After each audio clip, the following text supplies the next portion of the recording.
Hey guys, what's going on? Steve, I'm back again, and I'm back with another 40K video from Warhammer. And the topic for today's video is most extreme Space Marine punishments. Very interesting. I'm kind of curious to see if he's going to go over how the justice system works. So does like the chapter hand out their own punishments to their own? Can they only do that for certain crimes, like if disobeying direct orders, if a Space Marine, let's say, brings shame and dishonor to the chapter, hand out their own punishment. What happens, for example, if there's a case of friendly fire? Do both chapters involved investigate, or is there, like, say, a neutral party that steps in, like a neutral Space Marine chapter step in and investigate both? What if there's a case of war crimes? Then does a Inquisitor step in and hand out said punishment? You know what I mean? So I'm very curious to see if he kind of goes over how, I guess, the justice system with Space Marines works. But I'm very curious to see what these punishments are, so let's get into the video and find out what they are. Here we go. The Space Marines in Warhammer 40K are given an enormous amount of power and authority, and in a lot of aspects can deliver the Emperor's divine retribution to the alien, the witch, and the heretic in any way that they see fit. But as cliche as the notion is, with great power comes great responsibility. You're held to a higher standard. Astartes have a zero-tolerance policy when it comes to both failure and bullshit. Perhaps in the heat of the moment, a Space Marine made an error in judgment that ended up getting a lot of innocent people killed. Maybe they gave into the temptations of chaos and went full-blown renegade. Or perhaps their mistake was something as simple as a Black Templar neophyte forgetting to capitalize G when writing out God Emperor when transcribing the litanies of hate. In all of these situations and more, what happens when discipline is required within the Space Marine chapters? Do they simply get some type of demerit, or do they use something far more horrifying to curb unwanted behavior? Well, in this video, we're going to be getting to the bottom of that and a whole lot more, as the Space Marine chapters actually have a lot of different ways they enforce discipline. Some of them, admittedly, a lot more terrifying than others. Like, for example, we're going to be talking about the Imperial Fist Pain Glove, this crazy archaic suit that basically causes the condemned to feel like they're being dipped into molten hot metal, and then they're forced to endure that pain for multiple days at a time. We're going to be talking about the penitent boxes of the Death Watch, designed to inflict psychological torture on the Marine by forcing them to witness the truly horrifying consequences of their actions over and over again. We're also going to be talking about the legendary Penitent Crusades, what they're all about, why they're undertaken, and honestly, just how horrific the consequences can be for those that partake in them. We're going to be talking about all that and a whole lot more. But first, a quick shout out to this video's sponsor, and then we're going to dive headfirst into the Okay, so I have heard about those crusades, basically like a crusade to Temu. If you haven't heard of it, be redeemed, Temu allows basically. its users to get some absolutely ridiculous deals on some amazing products. And right now, they're celebrating their 1-year anniversary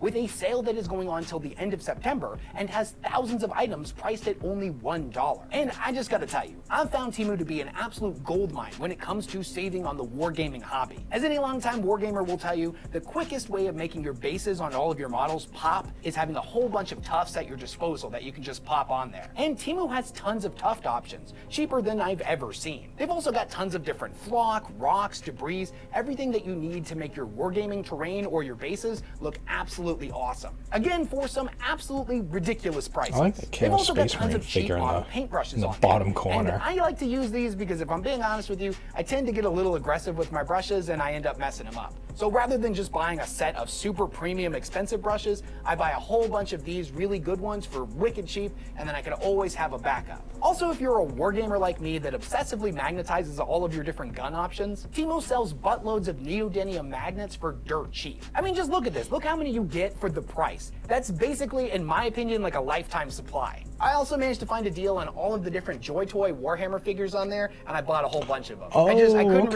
okay. The deal was Yeah, too good. I've seen a couple and of these things those are awesome. kind of floating And right now, around, Temu the has Joy an Toys. absolutely I amazing hear those are offer actually for pretty my good. viewers. If you click on the link in the description of this video to download the Temu app, or if you already have the app, use my code DKD6722. I would get them, but I have no place to put You can get a them. coupon bundle worth $100. This deal isn't going to Could last take down forever, some so take Funko advantage of Pops. it while you can. Big thanks to Temu for sponsoring this video.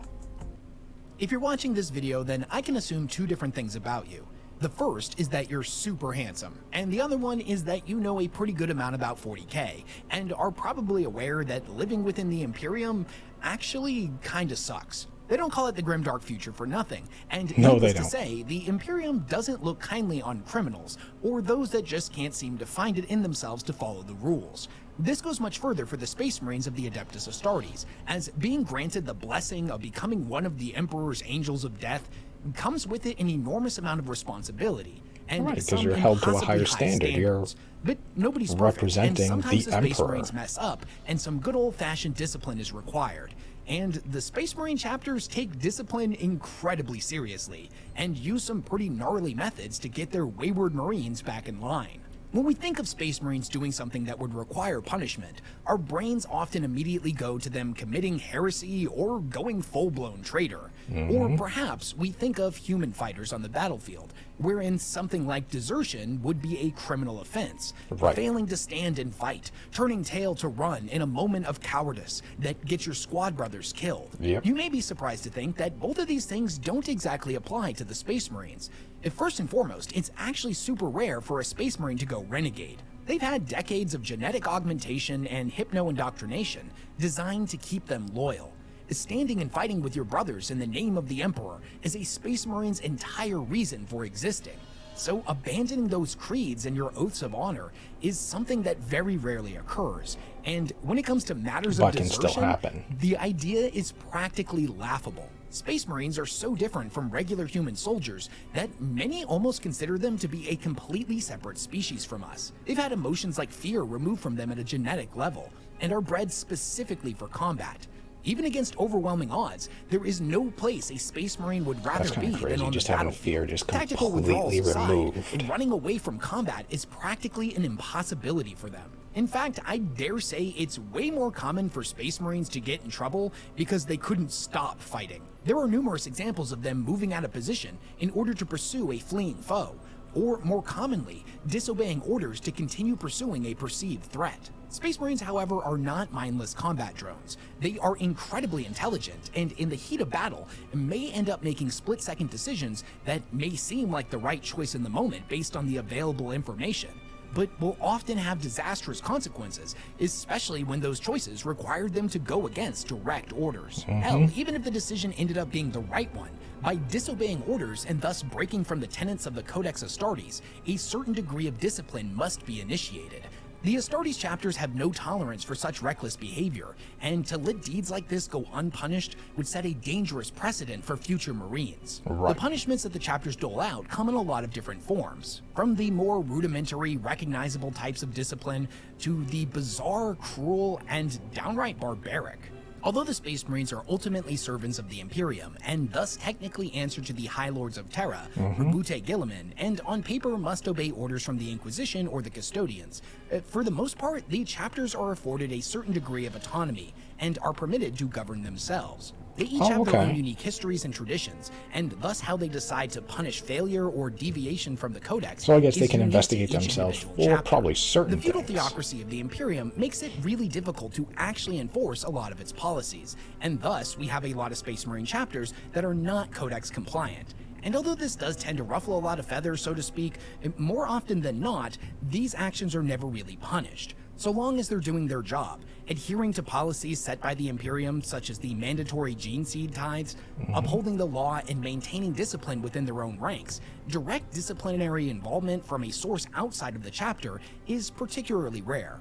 Because of this lack of direct oversight, there's a long history of secrets and cover-ups in just about every chapter. Interesting, Some a lot okay. more blatant than others.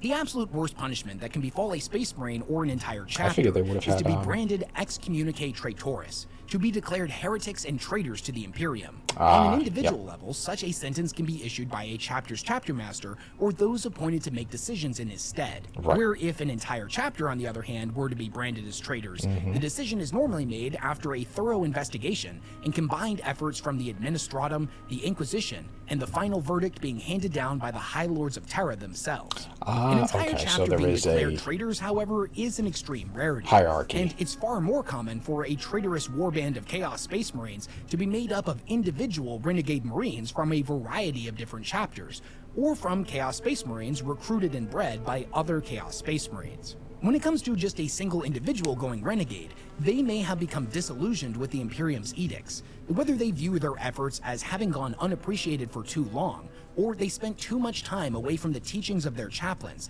and the reassuring community of their battle brothers.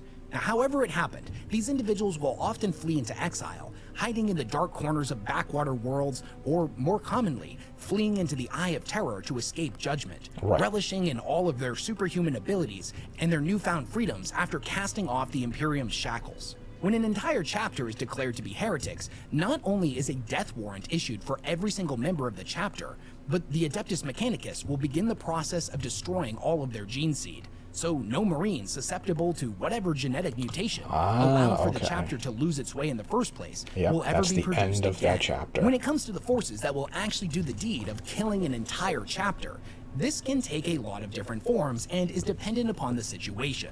When the Sons of Malice were declared traitors due to an Inquisitor witnessing their barbaric cannibalistic practices after a particularly hard-fought victory, the Inquisitor was able to rally a large force made up of Sisters of Battle and Imperial Guard regiments. Together, they would all go to issue divine punishment to those branded as traitors. However, this would not end up going well for the Inquisitor, and the Sons of Malice would inevitably escape.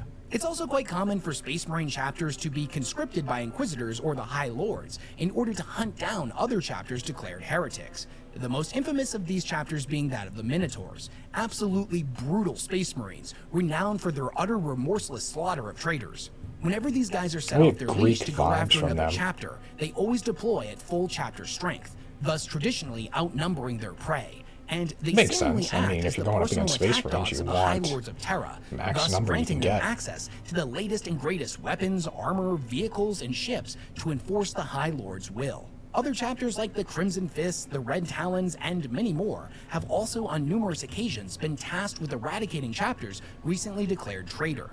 Oh, really? Although, as I mentioned before, the Space Marines are mostly allowed to regulate themselves, entities like the Inquisition, the High Lords of Terra, the Administratum, and even the Ecclesiarchy to some extent all play a role in keeping an eye on them.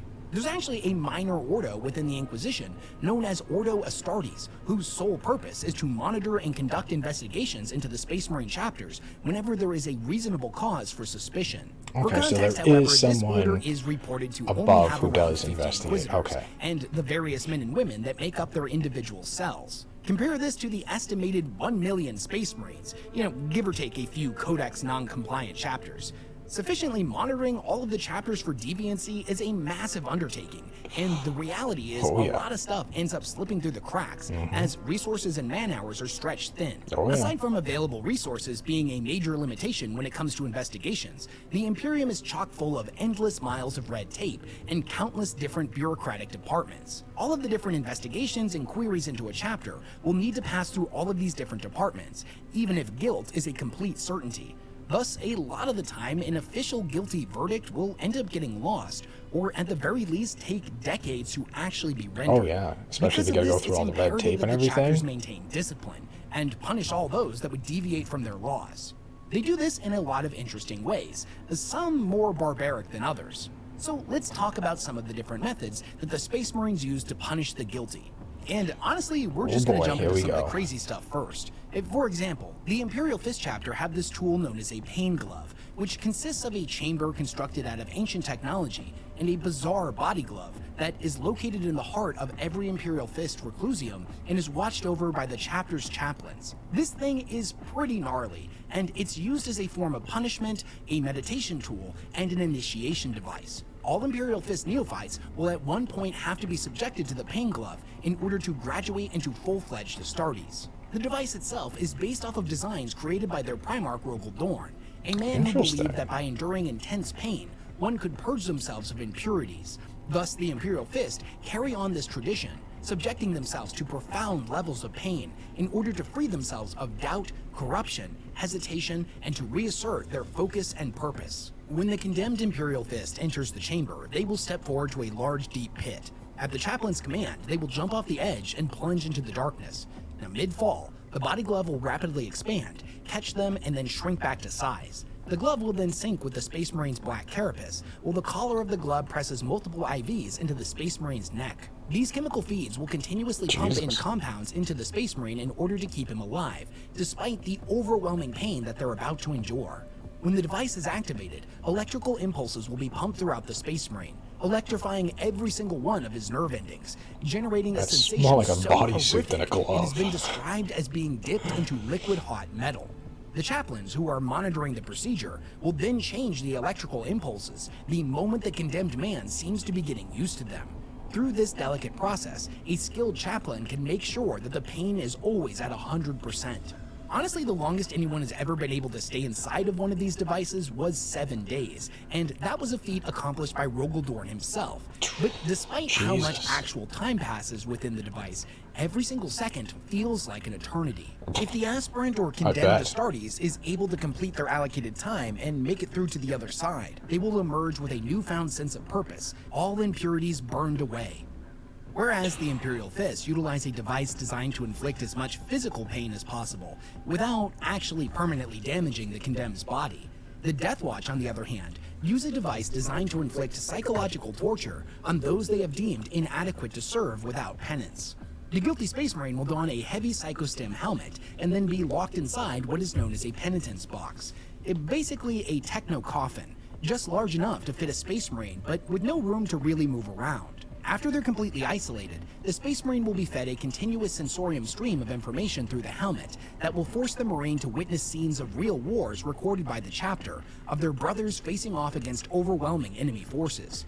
It will be as if the Marine is actually there, but is completely helpless to do anything, forced to witness his brothers cut to pieces by enemy fire or torn to red tatters by teeth and claw. To a loyal son of the Emperor, this is one of the worst punishments imaginable. Right, because you're seeing all your battle brothers get killed and you can't do anything.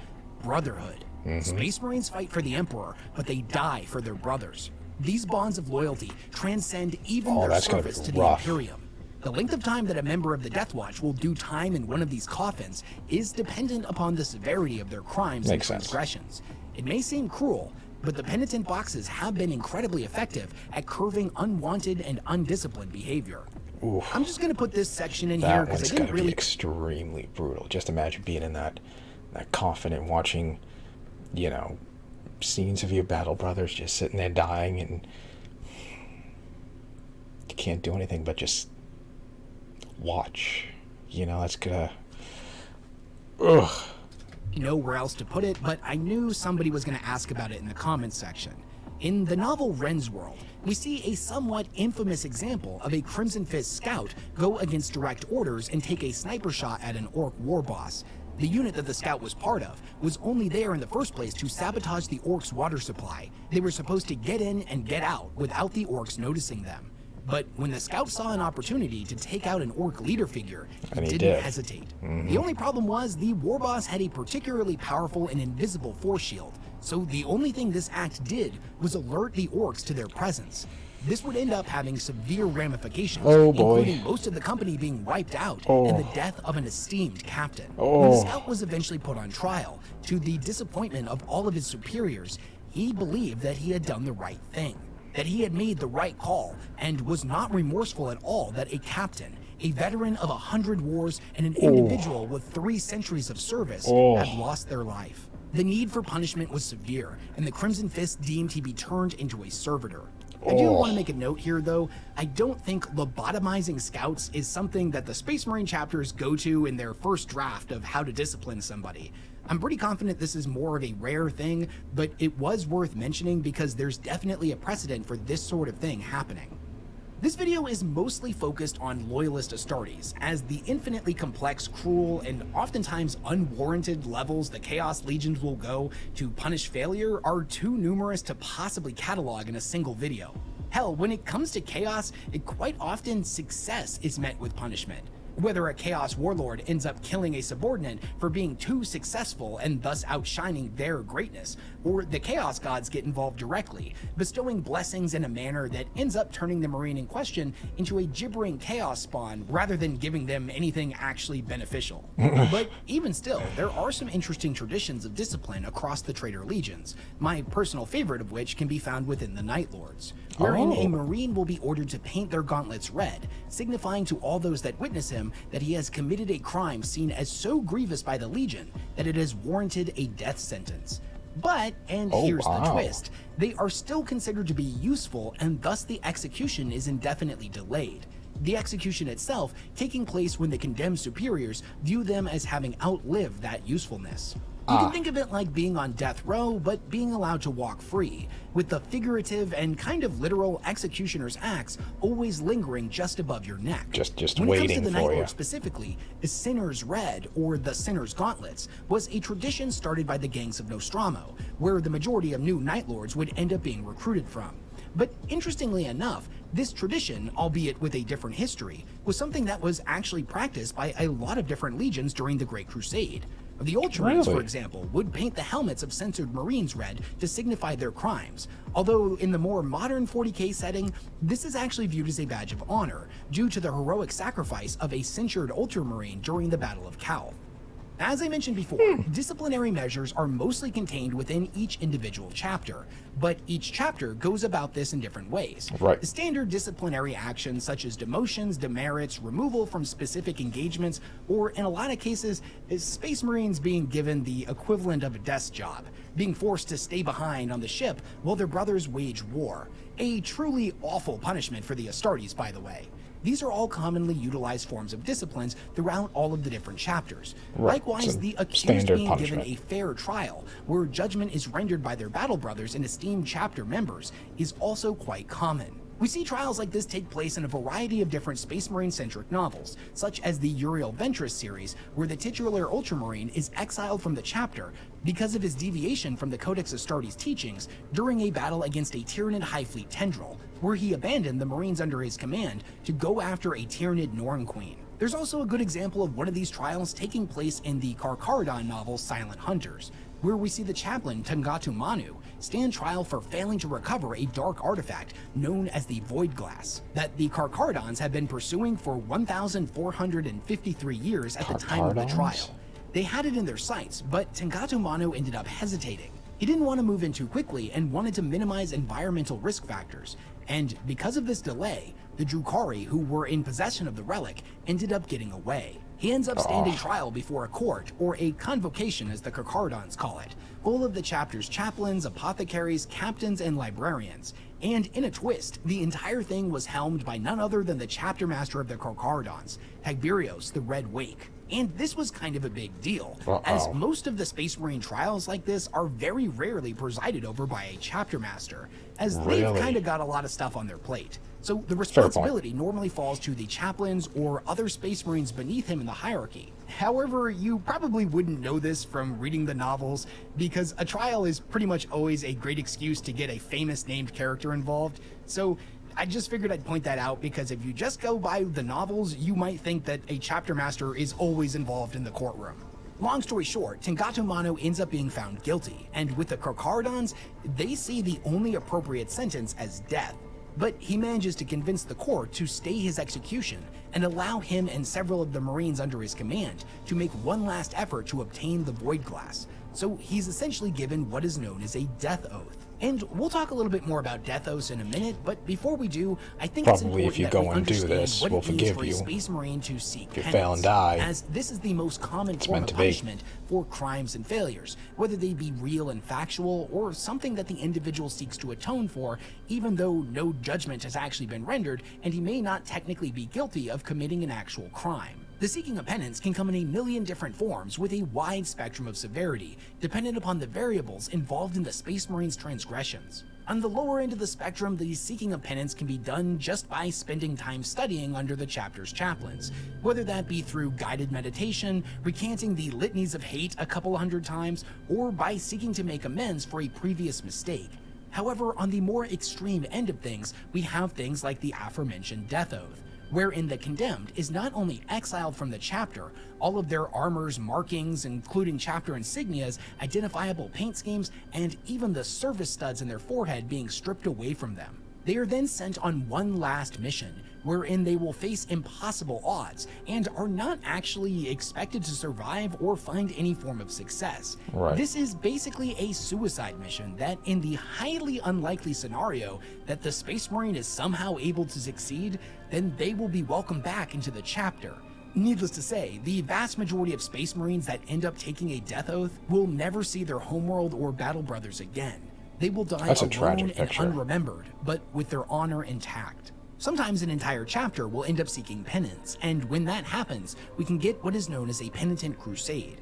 Now, such a crusade can be initiated the entire chapter goes if the chapter up, seeks to redeem themselves for their failures, or if said failure was particularly egregious, the High Lords of Terra can order the chapter undertake the crusade as a form of punishment.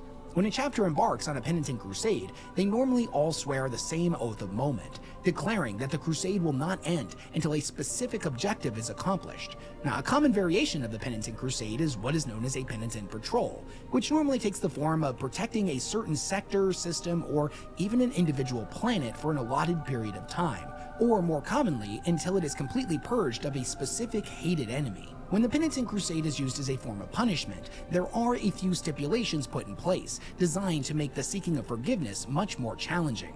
For one, the chapters involved in it are not allowed to take any new reinforcements, meaning that as they go from battle to battle and they lose more and more Marines, the chapter will be continually bled over time.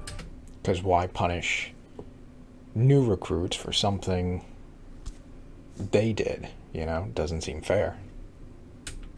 Their forces arriving at each new engagement weaker than the last, thus making whatever objectives they were tasked with harder and harder to actually accomplish. They will also not be given any pieces of new equipment, ships to replace those lost in their fleet, or be given access to any form what you have on your back is what you're taking with you. And many chapters who have undertaken a penitent crusade for a long period of time are known to use absolutely ancient equipment, not to mention the fact that their arms, armor, and vehicles are often absolutely riddled with the scars of battle. I think it's fair to point out that the penitent crusades are grossly inefficient, and by their continued practice, priceless ships, relics, and not to mention the lives of many loyal Marines are needlessly thrown away. But the point of a penitent crusade is not about efficiency. It's not really about accomplishing some grandiose objective. It's about honor and faith. It's about reasserting the chapter's purpose, about learning from their mistakes, and about making amends through grueling trials and tribulations. To embark on a penitent crusade is to seek not just forgiveness from the High Lords, their brothers in other chapters, the Inquisition, or any other authority figures, but forgiveness from those that they hurt, from the lives that were lost under their protection, and most importantly, through penance, they can seek forgiveness from themselves. It's important to understand that penitent crusades are seen as an honorable undertaking, one that is deeply rooted in tradition. In many aspects, they can trace their lineage all the way back to the oaths of moment that Space Marines would declare before battle in front of their brothers, all the way back in the Great Crusade. But this adherence to tradition is something that can be taken advantage of by the enemies of mankind. The most infamous example of this being that of the Abyssal Crusade, where nearly 30,000 Marines were either killed or turned renegade. So the Abyssal Crusade took place in the 321st year of the 37th millennium, and it was initiated by this guy known as Saint Basileus. Although nowhere near as bad as the infamous Goge Vandire that came before him, or the many other ecclesiarchs and cardinals that would follow in his wake, Basileus was known for being absolutely ruthless. There was a point under his rule where an enormous warp storm ended up wrenching its way across the stars, engulfing hundreds of Space Marine chapter homeworlds. This would have some pretty obvious ramifications on the gene seed stored on these planets, as although many chapters have what are known as gene flaws, genetic abnormalities, and slight mutations that most oftentimes are easily concealed, whatever the flaw was within a chapter affected by this storm was grossly exaggerated in the new recruits, making it not able to be hidden at all. St. Basileus demanded that all of the Space Marines whose worlds were touched by the storm be rendered onto his judgment, and after a rigorous testing, 30 chapters were not able to stand up to his scrutiny. Before the 30 Saint was able to chapters? render his judgment, though, many of the more militant of the Space Marine chapter masters that were involved volunteered to go on a redemptive crusade, a penitent crusade, where they could purge themselves of their tainted flesh in the fires of battle. This idea actually appealed to the Saint, who ended up giving his blessing. Now, not all of the chapters were on board with this, obviously, but after an emergency meeting that would come to be known as the Council of Dismay, where all of the chapter masters of the 30 chapters involved came together to discuss what had to be done. Jeez, With grim 30 acceptance, they chapters. all came to decide that it was better to die as martyrs fighting against the enemies of mankind Can they all- than to carry hopefully on they can in all an work existence together of at least. suspicion and doubt. One by one, in an almost grim funerary-like procession, a huge fleet of strike cruisers and battle barges from all of the condemned chapters Okay, so at passed least they through can the work caving together. gate I mean- into the Eye of Terror. About an hour after they made it to the other least that's side, not bad. they would immediately be attacked by a massive chaos fleet that was sitting there waiting for them. The ensuing battle destroyed hundreds of the Space Marine ships and scattered all of the different chapters in different directions. Now, over the next 800 years, they would bring war to all of the demon worlds they encountered, but the odds were always against them. There was no way to replenish their supplies, and thus many of these doomed chapters were wiped out entirely. Or even worse, many of them would end up turning traitor for one reason or another. Whether it be due to the corrupting influence of existing Screw within this the Eye of losing Terror for an cause, you extended know. period of time, I'll just join or they chaos harbored and bitter seeds of resentment join the winning for being side. cast out by those they had sworn their lives to defend, ended up blossoming into outright hatred for the followers of the Corpse Emperor.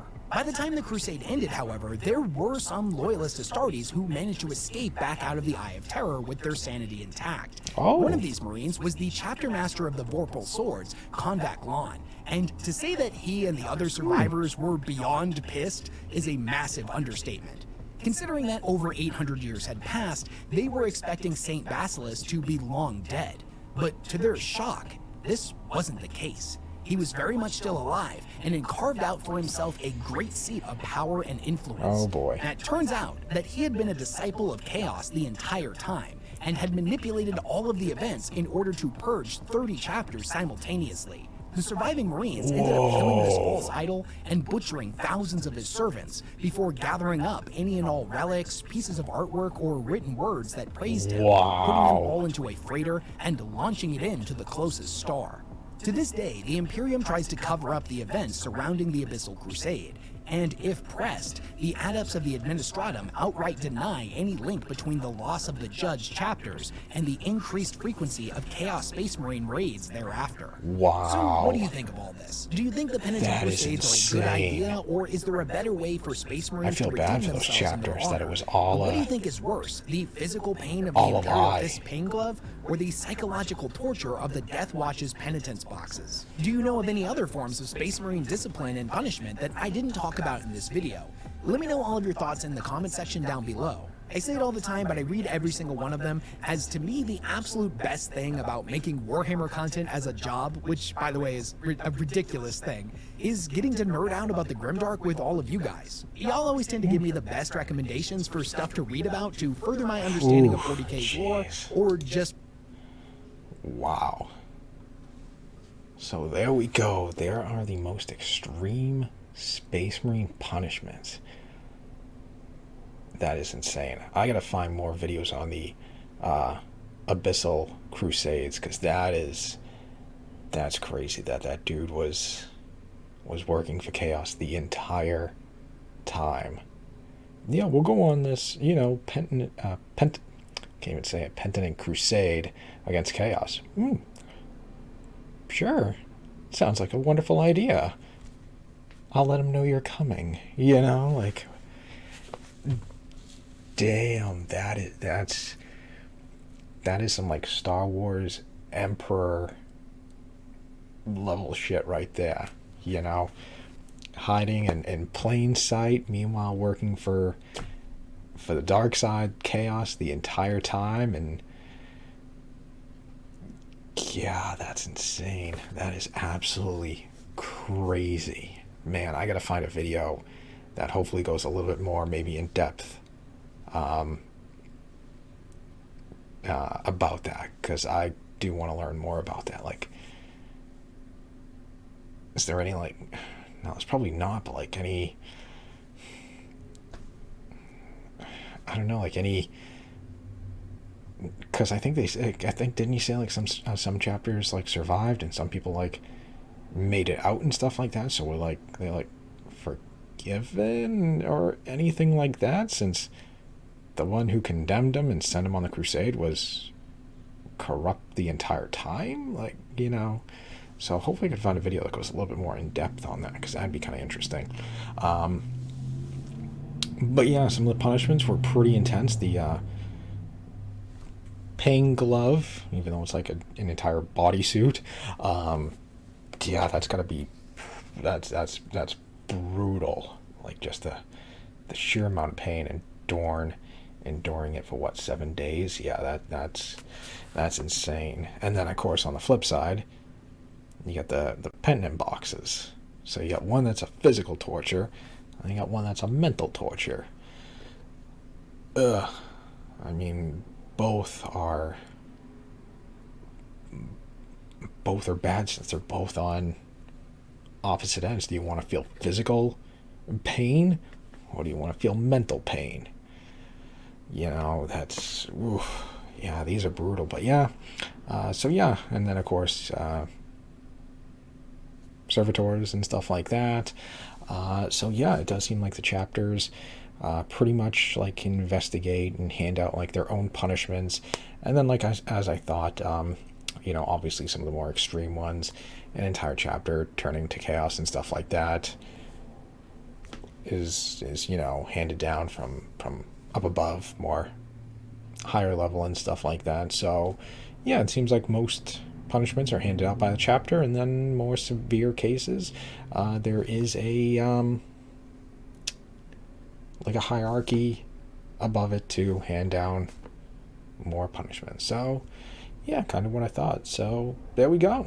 So there is the most extreme Space Marine punishments. Crazy. Let me know, which one do you think is the worst out of the two? Do you think the pain glove or the penitence box? Which one do you think is worse? Let me know. And if you guys know of any other videos where I can watch more, hopefully in depth, about the Abyssal Crusade, let me know, because I'd really like to learn more about it and watch a more, hopefully in-depth video about it, because that sounded very interesting. But yeah, other than that, I hope you guys enjoyed the video. If you did, hit that thumbs up button. That'd be awesome. Remember, feel free to subscribe to my channel. Follow me on social media. Links in the description box below. Come join me over on Discord. Link down below. We can talk more 40K and stuff like that. You can suggest videos for me to watch. You know, we can talk about models. What are you working on? Building, painting, converting, things like that. And we can just talk more 40K. So other than that, yeah, just stick around. More videos are on the way, and I will see you guys next time.